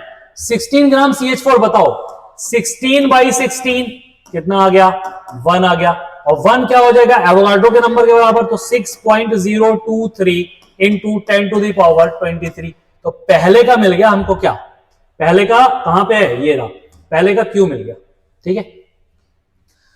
1 ग्राम ऑफ H2 की बात कर लो, तो बेटा H2 1 ग्राम है, मतलब 2 ग्राम होती तो बराबर आ जाता, तो ऑक्यूपाइज करेगी 11.4, तो ये हाफ हो गया ना, तो B का हो गया S, क्या हो गया बेटा, B का S। 1 मोल ऑफ N2 मतलब क्या, वेट ऑफ 28 ग्राम, बेटा नाइट्रोजन का वेट 1 का 14 होता है ना, N2 का वेट निकालो कितना हो जाएगा, 28 ग्राम, कितना हो जाएगा ये 28 ग्राम, तो ये आ गया आपका 28 ग्राम। 0.5 मोल ऑफ SO2, SO2 कितना होता है बेटा, SO2 देख लो, SO2 32 इसका हो गया प्लस 32 ये हो गया बेटा, टोटल कितना 64, कितना हो गया 64, 64 को 2 से डिवाइड कर दो, 0.5 की बात कर रहा है, तो बेटा कितना आ जाएगा 32, कितना आएगा 32, कहीं पे है वेट ऑफ 32, ये हो गया R बेटा, किसका, D का हो गया R, कहीं मिल रहा है आपको, D का R तो एक ही में दिखाई दे रहा है, A का Q भी एक ही में दिखाई दे रहा है, आंसर क्या चला गया बेटा 4, आंसर 4 मिल गए सारे बेटा, क्लियर है। क्वेश्चन बहुत अच्छा था, मॉडरेट में आएगा लगभग, देख लो बहुत अच्छा क्वेश्चन था, ठीक है। चलो आगे बढ़ते हैं, ये क्वेश्चन बहुत अच्छा है। The right option for the mass of CO2 produced by heating 20 gram of 20% pure limestone की बात कर रहा है, ठीक है। आप एक सबसे पहले एक इक्वेशन लिखो, इक्वेशन क्या है, कैल्शियम कार्बोनेट, हीट कर रहे हो आप इसको, और क्या बना रहे हो, कैल्शियम ऑक्साइड बना रहे हो, और उसके साथ में बेटा क्या मिल रहा है, CO2 मिल रहा है, ठीक है। ये भी law of conservation of mass को बताता है, क्या यहाँ पे 100 ग्राम हो गया टोटल बेटा, करोगे यहाँ पे कितना आ जाएगा 56 आ जाएगा, और ये बेटा कितना हो जाएगा 44, ठीक है। इतनी बात समझ में। अब ये क्या कह रहा है, 20 ग्राम ऑफ 20% प्योर लाइमस्टोन, ठीक है। तो बेटा इसकी बात अगर मैं करूं यहाँ पे, तो 20 ग्राम इंटू 20% बाई 100, ठीक है, क्लियर है। ऐसे कर लिया तो बताओ कितना आएगा, ये 20 पंजे 100, 5 4 20, कितना आ गया, ये 4 आ गया, कितना आ गया 4। अब इसमें प्योर लाइमस्टोन मिलाया है बेटा, तो 4/100 कर लें इसको, कितना कर लें 4/100, तो ये कितना हो गया 0.004 हो गया कि नहीं हो गया, क्लियर है। अब जब 0.004 हुआ, अब पूछ किसके बारे में रहा, ये देख लो CO2 के बारे में पूछ रहा है, मल्टीप्लाई कर दो बेटा, CO2 का वेट कितना 44 इंटू, तो क्या पूछ रहा है, the right of heating of कितना बेटा, मास ऑफ CO2 पूछ रहा है, तो यहां पे लिखेंगे हम मास ऑफ CO2 कितना हो जाएगा 44 इंटू 0.004, ठीक है, ये हो गया 0.004, क्लियर। तो अब एक बात बताओ, 0.004 कितना हो जाएगा, ये 4 चौक 16, 4 चौक 16, 17.6, मतलब ऐसे करके 1.76 इसका आंसर हो जाएगा बेटा, मल्टीप्लाई कर लो 1.76 आएगा, ठीक है। तो ये क्या हो गया बेटा, इसका आंसर बी चला गया, आंसर चला गया इसका सेकंड, क्या चला गया सेकंड, क्लियर है। तो अगर आप इसको ऐसे करके मल्टीप्लाई करना चाह रहे हो तो 0.04 देख लो, 4 ही आएगा ये, ठीक है, 0.04, ठीक है, यहां से, ठीक, इससे मल्टीप्लाई कर लो 1.76 आपके पास आंसर आ जाएगा, ठीक है। चलो नेक्स्ट की तरफ बढ़ते हैं। The highest number of helium atom is in, कह रहा highest number of helium atom बताने, क्या बताने हैं आपको, बहुत आसान क्वेश्चन होता है, बहुत बार करा हुआ है क्वेश्चन है, आप लोगों ने इस तरह का बहुत क्वेश्चन देखा होगा, वाटर मॉलिक्यूल के बारे में जिक्र करा जाता है, तो highest number of helium atom की बात करते हैं। तो हीलियम एटम की जब बात की जा रही है, तो हमारे पास पहला वाले ऑप्शन में देखो 4 मोल ऑफ हीलियम दे दिया, अगले वाले में 4 U ऑफ हीलियम, तो 4/4 डिवाइड कर दो 1 आ जाएगा। 4 ग्राम ऑफ हीलियम बेटा wait upon molecular wait helium का कितना होता है 2, हीलियम का 2 एटॉमिक नंबर 4 आ गया तो 4/4 ये भी 1 आ जाएगा। ये 2.27 ऑफ हीलियम एसटीपी बात ही खत्म हो गई, यहां से तो बहुत ही कम आएगा। तो 4 मोल ऑफ हीलियम बेटा पहला वाला आंसर क्या हो जाएगा सबसे सही, वो तो मोल का नंबर दिया हुआ है। तो 4 मोल ऑफ हीलियम क्या हो जाएगा बेटा इसका 4 मोल ऑफ हीलियम, यही आंसर क्या हो जाएगा बेटा मैक्सिमम हो जाएगा। तो आंसर इसका क्या चला जाएगा ए, क्या आंसर जाएगा ए। ठीक है नेक्स्ट की तरफ बढ़ते हैं। नेक्स्ट क्वेश्चन है आपके पास इक्विवेलेंट वेट का, किसका बेटा इक्विवेलेंट वेट का। Sulphur forms the chlorides S2Cl2 and SCl2, ठीक है। The equivalent mass of sulphur is SCl2 में बताना है, किसमें बताना है बेटा SCl2 में बताना है, ठीक है। तो सल्फर का जो वेट है, मैं बात करता हूं इक्विवेलेंट वेट, किसकी बात करता हूं इक्विवेलेंट वेट की बात करता हूं। तो सल्फर का वेट बेटा कितना 32 अपॉन में कितना 35.5। अब ये 35.5 थोड़ी रखना है आपको तो पूरे इसका वेट रखना है। तो पूरे इसका वेट बताओ कितना हो जाएगा SCl2 बेटा 35.5 और 35.5 71 हो गया, कितना हो गया 71। तो यहां पे आएगा 71 इनटू में यहां पे क्या आएगा बेटा 35.5, क्योंकि क्लोराइड की बात हो रही है, किसकी बात हो रही है क्लोराइड। कट कर दो 35.2 ये आ गया 2 और 2 से इसको कट करो ये आएगा 16। तो इक्विवेलेंट वेट बेटा किसका सल्फर का पूछ रहा है, मास इक्विवेलेंट मास ऑफ सल्फर पूछ रहा है, तो ये आ जाएगा आपका 16, कितना आ जाएगा 16, ठीक है। तो यहां पे 8 ग्राम ये भी नहीं है 16 ग्राम आंसर चला जाएगा। आंसर इसका हो गया सेकंड। कौन सा आंसर हो गया बेटा सेकंड। इसका एक सिंपल तरीका बता रहा हूं तुम्हें करने का, बहुत आसान तरीके से कर सकते हो। SCl2 बेटा ये S+2 में जाएगा, वैलेंसी क्या हो गई 2। तो जब वैलेंसी 2 हो गई इसकी, तो आप क्या देखो आपको क्या बताना है इक्विवेलेंट मास बताना है, क्या बताना है इक्विवेलेंट मास बताना है। तो आप क्या देखो जो टोटल वेट है, टोटल वेट कितना सल्फर का बेटा कितना होता है, मॉलिक्यूलर मास कितना होता है, molecular mass of sulphur upon में क्या वैलेंसी, ठीक है ये वैलेंसी आ गई। तो मॉलिक्यूलर मास कितना 32 अपॉन में वैलेंसी कितनी 2, कट करो बेटा 16 आंसर आ गया। ये एक और तरीका है इसको, ये देखो फर्स्ट तरीका हो गया और ये आपके पास सेकंड तरीका हो गया। 2 तरीके हैं, आप कौन सा यूज करना चाहो वो आप यूज कर सकते हो। आंसर इसका चला जाएगा सेकंड। क्लियर। नेक्स्ट क्वेश्चन की तरफ चलते हैं बेटा। A metallic chloride contain 47.22% metal, कितना 47.22% मेटल है। Calculate the equivalent weight of metal, metal का इक्विवेलेंट वेट बताना है आपको। क्या बताना है बेटा मेटल का इक्विवेलेंट वेट बताना है। तो आप पहले तो क्या निकालो मेटल क्लोराइड में से मेटल निकालो, 100 माइनस 47.22 ये कंडीशन हो गई। आप 47.22 को कैलकुलेट करो, बताओ कितना आएगा ये आएगा आपका, हमारे पास देखो ऐसे कर लेते हैं 100 में से 47 माइनस करना है तो आएगा 52, कितना आएगा बेटा 52.78 ये आंसर आएगा। ये हमारे पास मेटल आ गया इतना। अब आप एक बात देखो यहां पे आपको इक्विवेलेंट वेट निकालना है, किसका निकालना है इक्विवेलेंट वेट निकालना है, ठीक है। तो इक्विवेलेंट वेट देखो कितना आपके पास 47.22 है, नीचे रखो 52.78, कितना 52.78 मल्टीप्लाई कर दो बेटा 35.5 से, कितने 35.5 से। तो ये लगभग कितना आएगा, ये कट करोगे जब इसको इससे कट करोगे ये आएगा 1.48 के आसपास, किसके आसपास आएगा बेटा 1.48। और 1.48 को जब इससे डिवाइड करोगे तो ये लगभग आपको देगा 31.76, कितना देगा 31.76 या 31.7 मान लो आप 31.7, ठीक है। तो आप देखो आपको कोई ऑप्शन दिख रहा है 39 ये नहीं होगा, 36 नहीं होगा, 33, 31.76 आंसर क्या चला जाएगा इसका बेटा सेकंड। कितना चला जाएगा सेकंड। आप कैलकुलेट करके देख लीजिएगा इसको, यही आंसर आएगा, ठीक है। 35 से 52 1.48 के आसपास आएगा और इसको इससे जब कैलकुलेट करोगे तो ये डिवाइड करने के बाद 31.7 आंसर आपको मिल जाएगा। क्लियर। हाँ इसका आंसर सेकंड हो गया, ठीक है। आगे बढ़ते हैं। Calculate the volume of oxygen required to burn 14 gram of C2H4 completely at STP, ठीक है। C2H4 को बर्न करने के लिए कितनी ऑक्सीजन की रिक्वायरमेंट होगी, ठीक है। तो पहले एक इक्वेशन लिख रहा हूं मैं C2H4, इसको रिक्वायरमेंट इसको गर्म करना है O2 की प्रेजेंस में, क्या बनाएगा बेटा ये बनाएगा CO2 प्लस H2O, यही तो बनाएगा। अब देखो आप यहाँ पे 2 कार्बन, इसको बैलेंस करो बेटा, 2CO2 हो गया 4, तो यहाँ पे 2 लगा दो, ये बैलेंस इक्वेशन हो गई। ठीक है, अब आपको कह रहा है 14 ग्राम C2H4 completely eight STP. STP पे बेटा कंप्लीटली इसको क्या करना है, कैलकुलेट द वॉल्यूम कैलकुलेट करना है। ठीक है, तो इसके बाद क्या होगा, अब देखो 2CO2 अब C2H4 आ गया, ये क्या आ गया आपके पास, C2H4 आ गया। तो C2H4 के बाद देखो इधर बैलेंस कर लो इसको, 2 CO2 यहाँ पे 4 और 2 6 CO2, मतलब यहाँ पे 3 आएगा। कितना आएगा बेटा, 3 आएगा। अब आपको पता है C2H4 का टोटल मास कितना, C2 12 दूनी 24 4 28, और क्या कितना रहा है 14 ग्राम, तो 14/28 ये कितना हो गया 0.5 मोल। कितना आ गया 0.5 मोल। ठीक है, 0.5 मोल आया। अब 0.5 मोल कितने रेशियो में है, देखो ये 1 है और ये 3 है, तो 1:3 के रेशियो में है, तो 0.5 इंटू 1 कितना 1:3 है, तो 0.5 को 3 से मल्टीप्लाई कर दो। 3 से मल्टीप्लाई करने पे कितना आएगा, ये 1.5। कितना आया बेटा 1.5।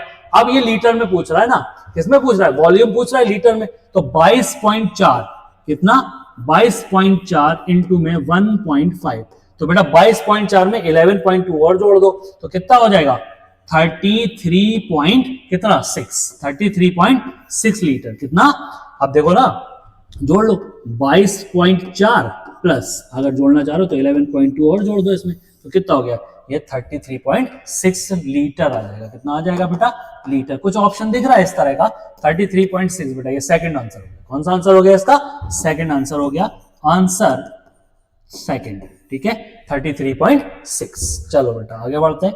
ये देखो इस तरह से रिएक्शन देख लेना। अब ये देखो किस तरह से किया है, ये 1 है और ये 3 है, तो ये 1:3 के रेशियो में दिया हुआ था। किसके रेशियो में दिया हुआ था, 1:3। और यही पूछ रहा है आपसे वॉल्यूम ऑफ ऑक्सीजन। क्या पूछ रहा है बेटा, वॉल्यूम ऑफ ऑक्सीजन। ठीक है, नेक्स्ट क्वेश्चन चलते हैं।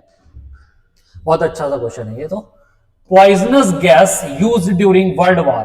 ठीक है, सबको याद होगा वैसे अगर देखना चाह रहे हो तो, carbon, oxygen and 71 point chlorine दिया हुआ है। तो which is the empirical formula बताना है ऑफ पॉइजनस गैस का। ठीक है, तो आप इसको सॉल्व कर लो। ठीक है, पहले सॉल्व करते हैं, बाद में ऐसे ही बता देंगे इसको।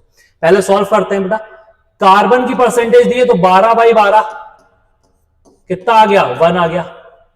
ऑक्सीजन दिया हुआ है तो ऑक्सीजन देख लो बेटा 16/16, लगभग 1 के आसपास आएगा, 16.2 दिया हुआ है। ठीक है, 1 के आसपास।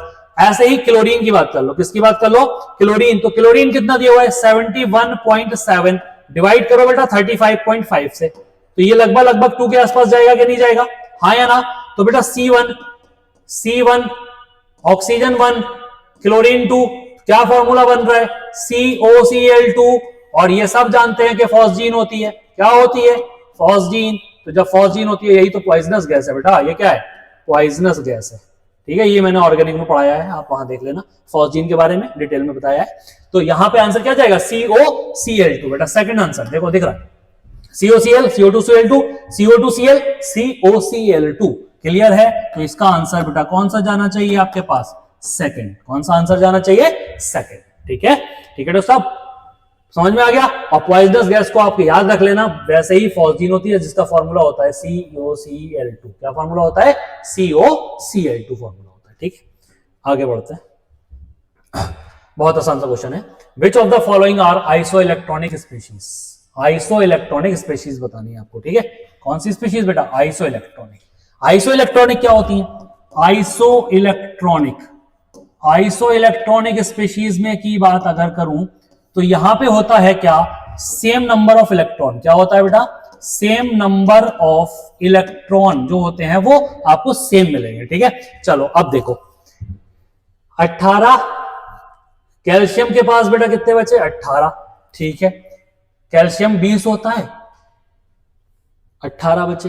पोटेशियम 19 होता है, 18 बचे। लेकिन जिंक तो 30 होता है, जिंक के पास तो 28 रह गए बेटा, तो ये तो बात ही गलत हो गई। ठीक है, ये वाली बात देख लो। यहां पे देखो बेटा, सोडियम कितना होता है 11 में से 1 गया, कितने बचे 10। एल्युमिनियम कितना होता है 13 में से 3 गए, कितने बचे 10। नियोन तो होता ही 10 है, तो सोडियम के पास भी बेटा कितने 10, एल्युमिनियम के पास भी कितने 10, और नियोन के पास भी कितने बेटा 10। तीनों का ही नंबर सेम आ गया, इसका मतलब बेटा क्या हो गया, इसका आंसर 3। कौन सा आंसर चला जाएगा इसका, थर्ड। कौन सा आंसर है? थर्ड। ये आपका आइसो इलेक्ट्रॉनिक स्पीशीज है, ठीक है। नेक्स्ट आगे बढ़ते हैं। क्या कह रहा है? Which experiment is responsible for finding out the charge on an electron? बेटा किसने डिस्कवर किया था? Millikan's drop. याद करो, मुलिकन्स ऑयल ड्रॉप एक्सपेरिमेंट से क्या किया था? E by M ratio, specific charge निकाला था। तो आंसर क्या चला जाएगा इसका? Millikan's oil drop experiment, one answer जाएगा। कौन सा आंसर जाएगा बेटा? ये सीधा सीधा याद करने का क्वेश्चन था, कोई इसमें कुछ सॉल्व नहीं करना था। Which experiment is responsible for finding out the charge on an electron? Millikan's air drop experiment, ठीक है। चलो आगे बढ़ो। क्या कह रहा है? बहुत अच्छा सा क्वेश्चन है ये भी। Which of the following observation was not correct during Rutherford scattering experiment? बेटा रदरफोर्ड का जो स्कैटरिंग एक्सपेरिमेंट था उसमें आपको क्या बता रहा है कि कौन सा इसमें से करेक्ट नहीं है, ठीक है। चलो पढ़ते हैं, रदरफोर्ड के बारे में पढ़ा होगा आपने। Most of the alpha particle pass through the gold foil undeflected. बेटा बिल्कुल सही बात है, सारे के सारे ज्यादातर जो अल्फा पार्टिकल थे वो क्या हो रहा था, मान लो ऐसे करके रखा हुआ है ये, तो क्या हो रहा था? अनडिफ्लेक्टेड होकर निकल गए थे, ऐसे करके, ये ऐसे करके निकल गए थे, ठीक है। Small fraction of the alpha particles was deflected by small angle. कुछ थोड़े से, बिल्कुल सही बात है बेटा, ये भी कुछ हल्के से क्या हुआ था, यहां से आ रहे थे ऐसे करके, हल्के से ऐसे करके डिफ्लेक्ट हो गए थे। क्या हो गए थे? कुछ हल्के से ऐसे करके डिफ्लेक्ट चले गए थे। क्या कह रहा है? Large amount number of alpha particle were bounced back. बेटा बिल्कुल गलत बात है, ये तो पता ही होगा तुम्हें डॉक्टर साहब। क्या कह रहे हैं कि large number of alpha particle bounce back? नहीं बेटा, बताया है एनसीईआरटी में, a very few alpha particle 1 in 20,000 were bounce back. ये वाली बात सही है। तो बेटा एक बात ऐसे भी पढ़ी होगी आपने, बहुत कम ही वापस आते हैं, बाकी के सारे निकल जाते हैं। तो ये वाली बात बेटा क्या हो गई? गलत। और आपसे पूछा क्या था? Not correct. क्या पूछा था? Not correct. तो इसका आंसर बेटा कौन सा चला जाएगा? 3। आंसर क्या हो गया इसका? आंसर 3, ठीक है। चलो आगे बढ़ते हैं। और क्वेश्चन है, if the ionisation energy of hydrogen atom is 13.6 eV, the energy required to excite from ground state to the next higher state approximately, ठीक है। एनर्जी की बात कर रहा है, तो एनर्जी की बात अगर की जाए तो क्या होता है बताओ? 13.6 कितना? 13.6 इंटू में z स्क्वायर अपॉन में n स्क्वायर, यही तो बात आ रही है, ठीक है। Approximately z square upon n square, ठीक है। तो higher state is approximately, hydrogen atom की बात हो रही है। Energy required excite from ground state to the next higher state पे चला गया, ठीक है। चलो भाई 13.6 इंटू में 1 का स्क्वायर, भाई फर्स्ट से 1 का स्क्वायर है, ठीक है। ये 1 n 1 लिया है मैंने इस बार, तो 1 से 1 खत्म। ये कितना आ गया बेटा? 13.6। कितना आ गया? माइनस का 13.6। नेक्स्ट की बात अगर करें हायर एक्साइटेड की, तो दूसरी वाली बात कर रहे हैं, सेकंड वाली, ये फर्स्ट वाली बात है। आपके पास है देखो 13.6 इंटू में 1 का स्क्वायर बाई 2 का स्क्वायर, ठीक है। तो 2 का स्क्वायर बेटा कितना हो जाएगा? 4। तो माइनस का 13.6, माइनस लगा लेना बेटा, 13.6 इंटू 1 बाई 4, ये कट करो, 4 3 12 और 16, 4 4 16, 3.4 कितना आया बेटा? माइनस का 3.4। तो फर्स्ट आई माइनस 13.6, दूसरी आई माइनस का 3.4। अब आपको डेल्टा ई एन निकालना है। क्या निकालना है बेटा? डेल्टा ई एनर्जी निकालना है, ठीक है। तो ये देखो एनर्जी का डिफरेंस निकालना है, तो E2 माइनस E1 ये करना होगा। तो E2 बेटा कितना दिया हुआ है? माइनस का 3.4, फिर माइनस का 13.6, कितना हो जाएगा बताओ जल्दी से? माइनस का 3.4 प्लस का 13.6। इसमें से इसको कैलकुलेट जब करोगे, 6 में से 4 गया 2 बचा, 13 में से 2 गया बेटा 10 बचा, 10.2 आंसर आ जाएगा। कहीं दिख रहा है? 10.2 EV बेटा, ठीक है। तो इसका आंसर क्या चला गया? सेकंड। आंसर इसका सेकंड हो जाएगा 10.2 EV। क्लियर? देख लो एक बार इसको, डॉक्टर साहब समझ लो। E2 minus E1 3.4 minus 13.6, 3.4 plus का 13.6, इसमें से माइनस करोगे 10.2 EV बच जाएगा, ठीक है। नेक्स्ट क्वेश्चन की तरफ चलते हैं। और नेक्स्ट क्वेश्चन बेटा आपका केमिस्ट्री का लास्ट क्वेश्चन है, इसका 135 नंबर। क्या कह रहा है? Identify the incorrect statement from the following. Incorrect बताना है, देख लेना, पढ़ लेना ध्यान से बेटा, इनकरेक्ट बताना है इसमें। तो क्या कह रहा है? All the 5d orbital are different in size when compare to the respective 4d orbital. सही बात है, बिल्कुल गलत, बिल्कुल सही बात है यार, इसमें गलत क्या है? इनकरेक्ट पूछ रहा है ना, तो क्या हो गया? बिल्कुल सही हो गया। All the 5 4d orbital have shape similar to the respective 3d orbital. सही हो गया. In an atoms, all the 5 3d orbital are equal in energy in free state. बिल्कुल सही. The shape of dxy, dyz and dxzx orbital are similar to each other and dx square and dz square are similar to each other. बेटा इसका shape जानते हो? इसका shape कैसा होता है? बेबी शूटर सुना होगा. कैसा होता है? Baby shooter type. क्लियर है? तो बेबी शूटर देखा होगा आपने. इस तरह से डायग्राम बनाया. ये यहां से 2 रिंग इस तरह से, यहां से कॉनिकल. बेटा इस तरह से ये कॉनिकल क्या होती है? नोड्स होती हैं इसके पास. तो ये इस तरह का शेप दिखता है किसका? dz स्क्वायर का. तो ये बेटा ये वाली बात क्या हो जाएगी? इनकरेक्ट हो जाएगी. तो आंसर क्या चला जाएगा? इसका 4 चला जाएगा. तो बेटा इसका आंसर हो गया 4. तो ये था बेटा आपका केमिस्ट्री का सॉल्यूशन जो आपका जुनून नीट टेस्ट सेकंड था. अब आप इसमें आपने देख लिया सारे का सारा सॉल्यूशन.